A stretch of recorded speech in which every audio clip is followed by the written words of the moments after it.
რამდენიმე დღის წინ ჩვენ აღმოვაჩინეთ სამარხი, საიდან ჩვენ ამოვიღეთ დაახლოებით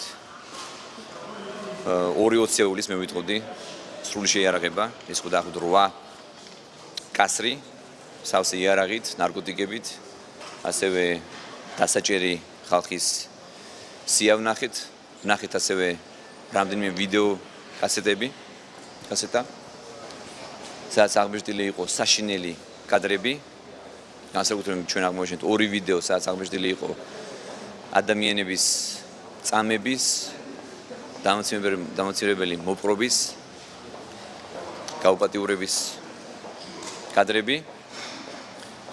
ჩვენ დაუყოვნებლივ დავიწყეთ გამოძიება. გამოძიების შედეგად ჩვენ დღეს დილით, გუშინ ღამე დღეს დილით დავაკავეთ 9 პიროვნება,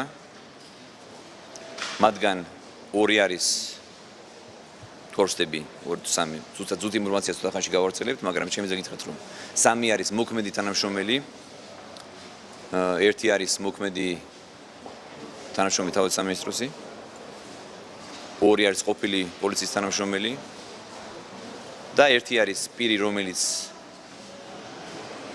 მე ბოდიშს ვიხდი, მაგრამ რომელიც ფიზიკურად აუპატიურებს ამ ადამიანებს, ეს ადამიანს დაკავებული არის. იქ საუბარი არის ძალიან მძიმე დანაშაულის აღიარებაზე, საკუთარ თავზე აღებაზე, თუმცა აღმოჩნდა ისე, რომ ერთ-ერთი პიროვნება, მე წინასწარ შემიძლია გითხრათ, რომ საერთოდ არ იყო არც გასამართლებული, არც ციხეში ნამყოფი, ის უბრალოდ აწამეს, მისგან ვერ მიიღეს მათთვის სასურველი ჩვენება.